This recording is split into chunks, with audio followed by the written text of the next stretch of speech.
नाना भाऊ, अमेरिकेसोबतचा एक व्यापारी करार होत आहे, मात्र कृषी क्षेत्रासंदर्भात त्याबद्दल अनेकांना तज्ज्ञांना शंका वाटत आहे की भारतीय कृषी क्षेत्रावर तो करार भारी पडू शकतो, शेतकऱ्यांसाठी नुकसानीचा ठरतो. जे आमचे नेते आणि लोकसभेचे विरोधी पक्ष नेते राहुल गांधीजींनी 5 जुलै 2025 ला सगळ्यात प्रधानमंत्र्याचा आवडता जो एक मंत्री आहे केंद्रातला पियुष गोयल, त्यांना पण त्यांनी सांगितलं होतं की तुम्ही जे काही आता आपली स्पाट आपल्या हाताने ठोकतात आहात, याचे परिणाम उद्याच्या अमेरिकेच्या समोर तुम्हाला झुकावंच लागणार आहे. देशाचे प्रधानमंत्री नरेंद्र मोदी हे सरेंडर झालेले अमेरिकेला, ट्रम्पला, आणि त्या पद्धतीची परिस्थिती राहुल गांधींनी जी भविष्यवाणी केली होती तीच भविष्यवाणी आता सत्य ठरलेली आहे. नरेंद्र मोदीचे मित्र म्हणजे अदानी हे अमेरिकेच्या तावडीत ज्या पद्धतीने सापडले आणि त्यांना वाचवण्यासाठी, कारण की एकीकडे ट्रम्पनी अनेक प्रयत्न केले की देशावर मोठ्या प्रमाणात टॅरिफ वाढवून भारत देशामध्ये महागाई वाढवण्याचं काम केलं. मोदी जनतेच्या लुटीला घाबरले नाही, भारताच्या जनतेची लूट होऊ दिली. पण अदानीची मान जशी अमेरिकेच्या तावडीत सापडली आणि जे घाणेरडे व्हिडिओ ज्याच्यावरची चर्चा सातत्यानं लोकसभेत आणि राज्यसभेत मागणी करतात आहेत, एप्स्टीन फाईलच्या बद्दलची ही जी चर्चा मागली जाते आहे, देशाच्या प्रधानमंत्र्यावर त्याचे आरोप आहेत, पण देशाचे प्रधानमंत्री त्याला बोलायला तयार नाही. अशा पद्धतीची चर्चा केली जाऊ शकत नाही असं स्पीकरच्या माध्यमातून सांगितलं जाते. व्यवस्था लोकसभेची आणि राज्यसभेची कशी तयार झालेली आहे हे आपण पाहिलेली आहे. आणि म्हणून या सगळ्या तावडीत सापडल्यानंतर आता सगळं डिझेल पेट्रोल अमेरिका आणि व्हेनेझुएला मधून घेतलं जाणार अशा पद्धतीचा एक करार केला गेला. आणि अमेरिकेच्या बाजारपेठेला, अमेरिकेच्या सगळ्या शेतीच्या मालाला आता भारतामध्ये आणण्याची परवानगी या करारामध्ये केली गेलेली आहे. मुद्दामून या ठिकाणी एक खुलासा केला पाहिजे की अमेरिकेमध्ये 1000 एकरचे हेक्टरचे शेतकरी आपल्याला पाहायला मिळतात आणि सगळेजण यांत्रिकी पद्धतीने शेती करतात. त्यासाठी अमेरिका सरकार मोठ्या प्रमाणात शेतकऱ्यांना, हजारो एकर शेती करणाऱ्या शेतकऱ्यांना मोठ्या प्रमाणात सबसिडी देतो आणि कमी किमतीनं शेतकऱ्यांना परवडेल अशा पद्धतीची शेती त्या ठिकाणी केली जाते. आता या करारामध्ये जे आहे, जे आता केंद्रातलं नरेंद्र मोदीचं सरकार जे आपली पाठ आपल्या हाताने ठोकतात आहे, काल आमचे नेते राहुल गांधीजींनी जी भूमिका मांडली की या देशाच्या शेतकऱ्यांचं रक्त आणि घाम आणि या देशाला विकण्याचं काम नरेंद्र मोदींनी अमेरिकेच्या करारामध्ये केलेलं आहे. अशा पद्धतीचं जे वक्तव्य केलेलं आहे तेच वक्तव्य खरं ठरणार आहे. आणि देशातला शेतकरी पहिलेच नरेंद्र मोदीच्या सरकार जेव्हाच या देशामध्ये आलं तेव्हापासूनच या देशातला शेतकरी रोज मोठ्या प्रमाणात आत्महत्या करत आहे.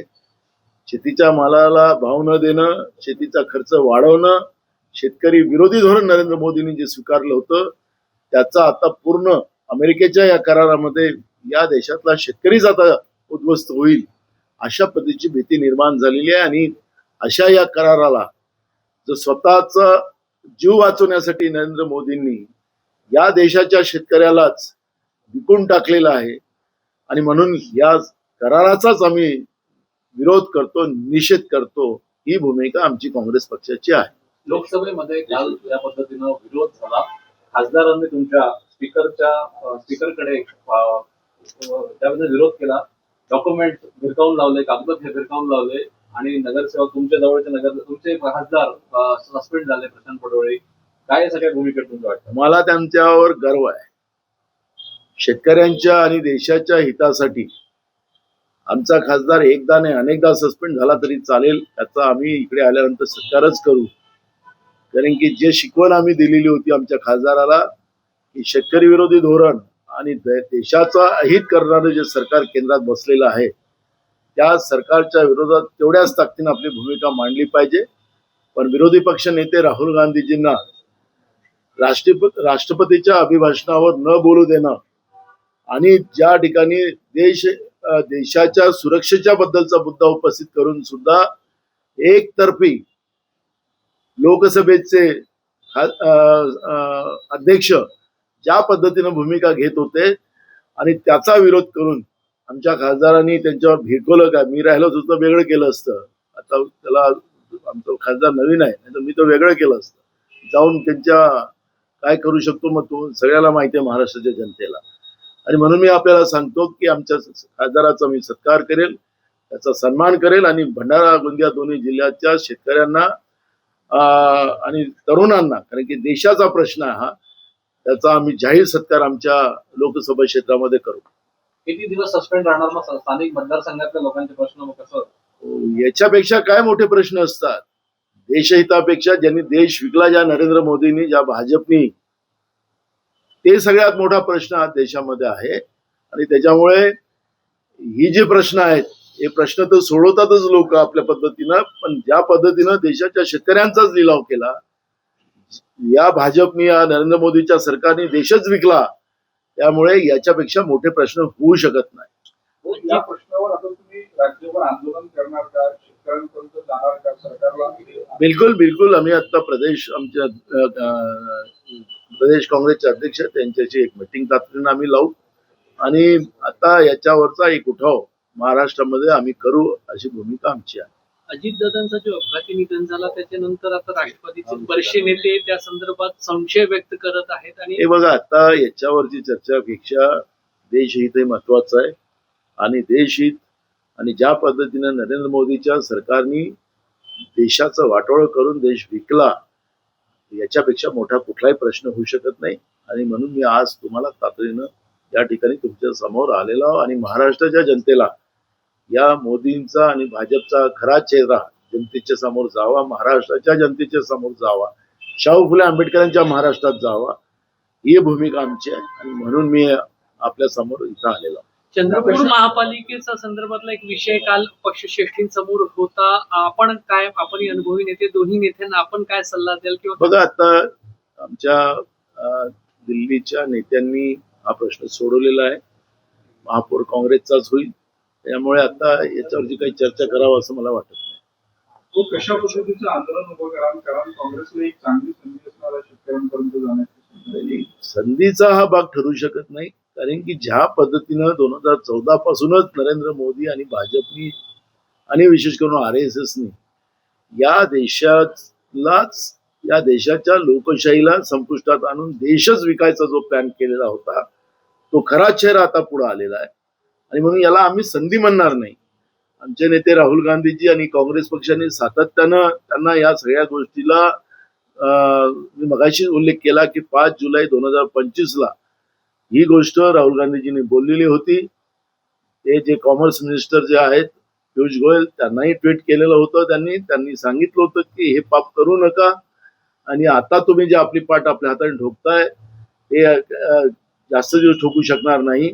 आणि तेच खरं झालं. आणि त्याच्यामुळे ही संधी नाही, हे देश विकणाऱ्या भाजपला आणि नरेंद्र मोदीच्या सरकारला एक धडा आता महाराष्ट्राच्या जनतेने शिकवावं, ही भूमिका घेऊन आम्ही आता महाराष्ट्रामध्ये निघू. लाडकी बहीण योजनेला अजितदादांचं नाव द्यावं अशी मागणी जोर धरू लागली आहे. याला बघू, आता महाराष्ट्र विधिमंडळाचं अधिवेशन आहे, त्याच्यामध्ये याच्यावरती चर्चा करू आणि या विषयावरती चर्चा होईल.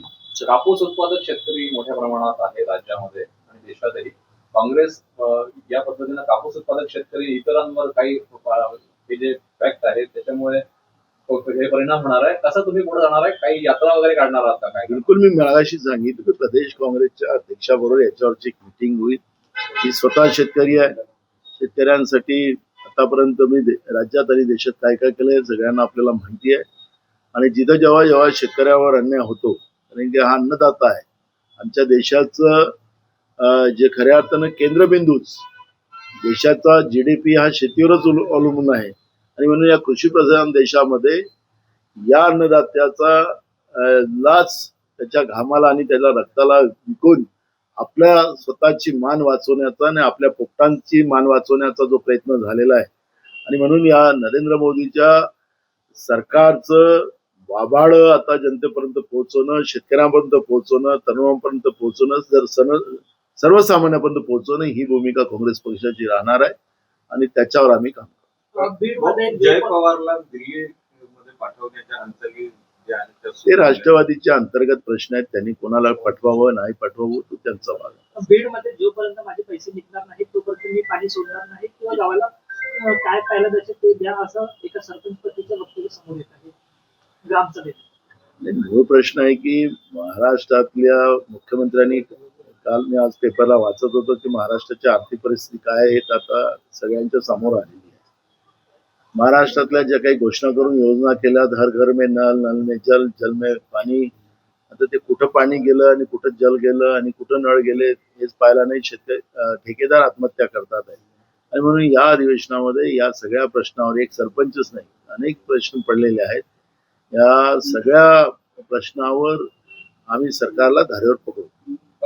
भंडाऱ्यामध्ये भाजपमध्ये ठाकचंद मुंगूस माझे असेल, काने असेल यांनी प्रवेश केला. यांच्यावर काही दिवसा अगोदर जे आहे ते कारवाई सुद्धा झाली होती. ईडीच्या समन्स जे आहे ते ठाकचंद मुंगूस मारण्यात झाला आणि थोड्या वेळात जेव्हा ट्रोल जे झाले त्यावेळेस भाजपच्या नेत्यांनी समाज माध्यमावर टाकत आम्ही परिणय फुकेंना प्रवेश देऊन काही तासातच ते रद्द करण्यात आलं. मूळ प्रश्न आहे की ते वॉशिंग मशीन मध्ये जायला निघाले असतील. पण आमचा भंडारा जिल्हा आहे. भंडारा जिल्ह्यामध्ये कोण वॉशिंग मशीन मध्ये जाऊ की कुठे जाऊ त्याची धुलाई आमच्या जिल्ह्यातले लोक करतातच. वेगळ्या पद्धतीनं धोबी पछाड देतात. त्यामुळे बीजेपीला भीती निर्माण झाली असेल, त्यामुळे त्यांनी तो निर्णय घेतला असेल. त्याच्यामुळे आता त्याच्यावर नाही, ते जिल्हा लेवलचा विषय त्याला कसं शॉर्ट आउट करायचं आम्ही पाहू. पण आमच्या खासदाराचं आम्ही मनापासून स्वागत करू. हो, जर दोन्ही राष्ट्रवादी एकत्रित आल्या तर बहुधा असं होईल की एनडीए म्हणजे जे अजित पवार गटाच्या टर्म्स आहे की एनडीए सोबत यावं लागेल, तर होऊ शकतं शरद पवार गट तिकडे जातात. मला म्हणून म्हटलं की ते त्यांचं व्यक्तिगत पक्ष आहे. काल आमचे महान नेते गोंदिया जिल्ह्यातले गोंदियातले त्यांनी काल मोठी पत्रकार परिषद घेतली. त्यांच्या पक्षातली गोष्ट तेच बोलतील. त्यामुळे त्याच्यावर आता आम्ही कुठली प्रतिक्रिया देणार नाही आणि आम्हाला प्रतिक्रिया देण्याचं कारण शुभेच्छा आहे का तुमच्या महान नेत्यांना तुमच्या अध्यक्ष बनण्यासाठी? त्यांनी नाही राहत म्हटलं, मला अध्यक्ष नाही व्हायचं म्हटलं तर त्याला शुभेच्छा काय द्यायचं. त्याने जेव्हा नाहीच राहायचं हा त्यांनी स्पर्धेत असेल तर मी शुभेच्छा दिल्या असतात. स्पर्धेत चला.